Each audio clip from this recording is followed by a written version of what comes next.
Hey boys and girls, welcome back to another video. Last time I actually talked about what I didn't want to talk about. I actually had a script, but 2 minutes in the video I actually went,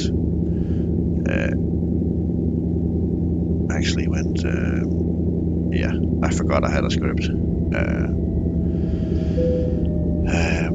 Yeah, because what I actually wanted to talk about was more about bipolar than aspergers.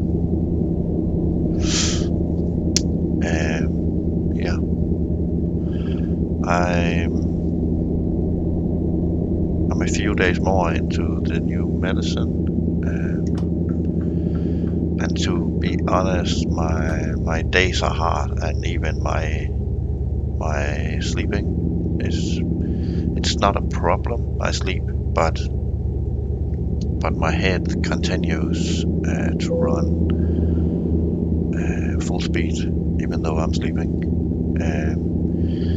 It does, so I dream a lot, and it's not always good things I dream about, and I can't wake up from it. Sort of, it's not a nightmare, but it's just mentally hard things to dream about. Yeah, I won't go too much into it. Yeah, this time might do it later. Yeah, but me and the new medicine. Whoops, we got a speeding ticket.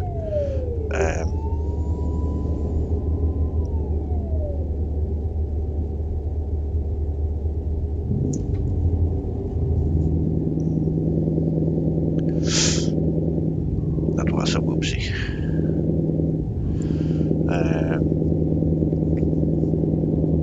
Yeah, the new medicine.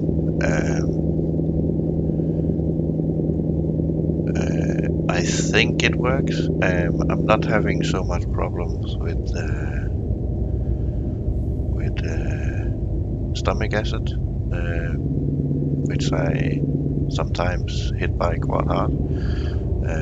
Just gonna overtake here. Yeah, it's more under control now, sort of. I can hold it back with less pills than I usually could.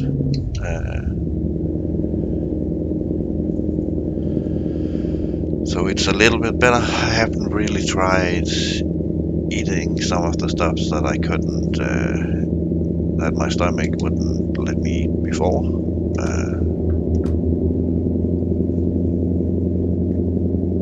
But it feels like it's better. I might be wrong, but it feels like it's better. But it's like I said in the last video, it's still like having a headache that you can't really get rid of. It's still like that. Even my sleeping schedule is totally out of whack.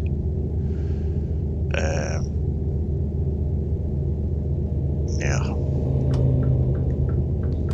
I've done at work. I've done night shifts and an afternoon shift the last week or so, because I can't sleep at night. I sleep in the morning. I sleep best in the morning because my head runs really fast. Yeah, it's really hard to explain. But what I actually wanted to talk about today was something about the media and a little about TV series and that. I don't know how many of you have been watching Homeland, when that was a series where one of the main characters have bipolar, and she sometimes seems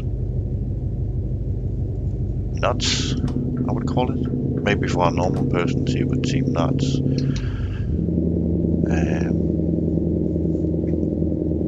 But and it all happens because she doesn't take her medicine. And with having bipolar, with you guys not having it, some of you not having it, it can be hard to understand why you would stop taking the medicine that helps you. But I would say in 90% of the manic episodes, it feels great. Everything feels great. And it feels like you can do everything in the world like she does in the TV series, where she goes into hyper focus mode and can pretty much figure out anything. He's an ass. That she can pretty much figure out anything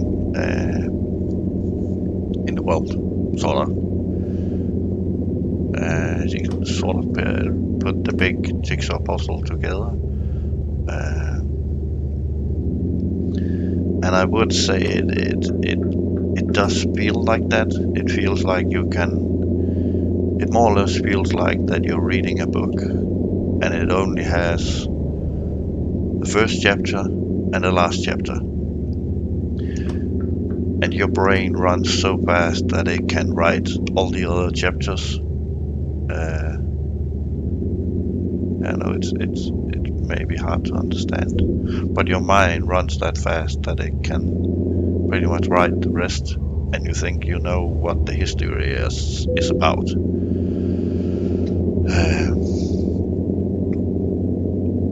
Yeah, like she does. Yeah,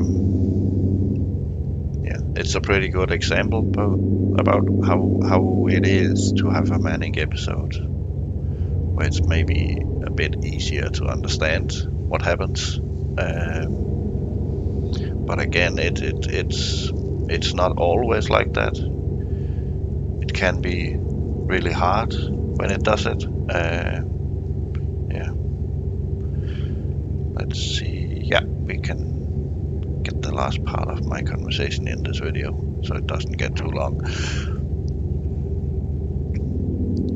But I would say personally, the last really big manic episode I had, it was for about 4 months straight, where my brain ran at 1,000 miles an hour. And at that point, something was happening in my life that really hurt my feelings. I'm not really a feeling guy, but when something hits me, it hits me really hard. So I was pretty much manic for 4 months straight. And some of you might know when you have a really rainy day, it hurts you the day after. You feel really tired, and some connections might be broken in your head. And what can happen when you have a manic episode is that your brain runs so fast that some of the things you could before the manic episode, you can't do them after. Like my memories got hit really hard, where I can't really remember. There's a lot of things I can't remember. I can remember a lot of things from 10 years ago.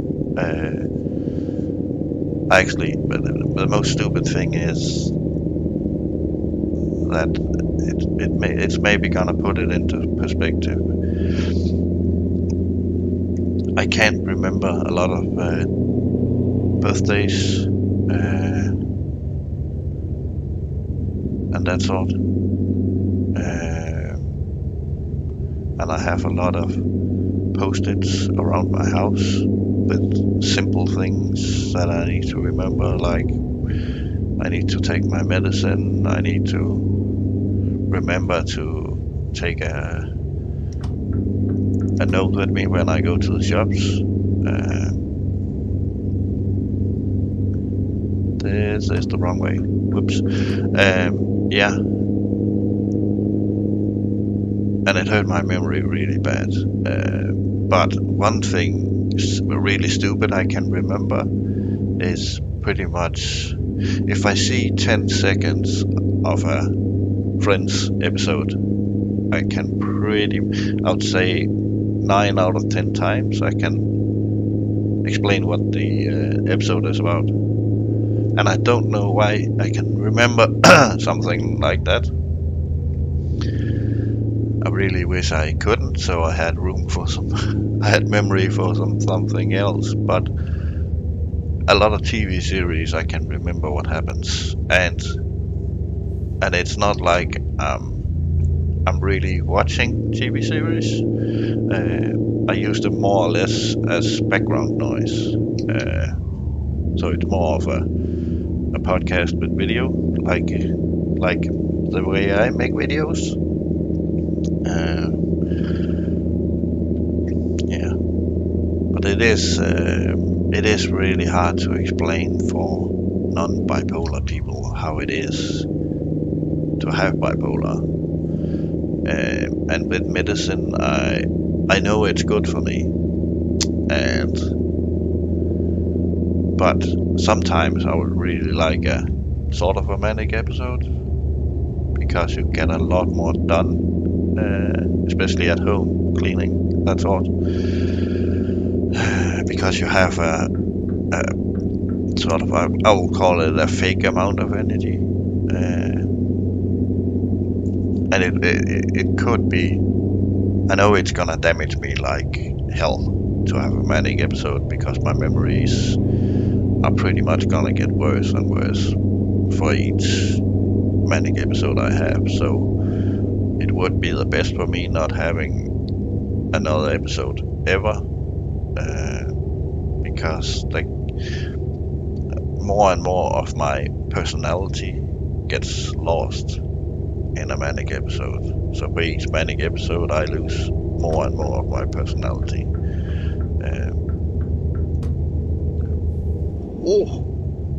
At the moment, I would say me 10 years ago was a lot different than me today. Because a lot of things, it takes energy from me a lot more than it did 10 years ago. And it's more mentally things. Like I have talked about visiting people, and that's just being social. That takes a lot of energy from me. And it can be, I'm pretty much settled. 90% of the time I'm settled with me not being able to be especially social. But on the more sad days, it is really hard that you can't just go home to some people and just sit and talk with them without any problems. Because at some point, at some level, you would like to be able to be a lot more social. But it's more just a fact that I can't. And it can be really hard settling with seeing the things that you can't, and settling with that it's not gonna change, and it's probably never gonna change, because your brain is damaged.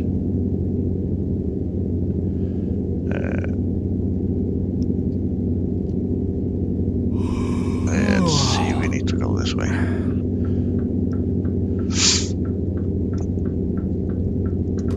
Yeah, it can be really hard, but that's just how it is.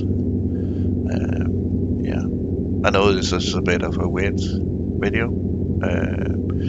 but I've decided only to make them about 15 minutes, so I'm pretty much just gonna cut it here and gonna make the next video. I think maybe I actually need to sleep pretty soon. But yeah, I think I'm gonna cut it here. Thanks for watching. I hope it's someone will like that I'm just ranting, just talking and talking and talking. And in this video, game sound should be back. It's maybe not that loud, but I forgot to enable it in the last video. Yeah. Thanks for watching and see you next time. Bye.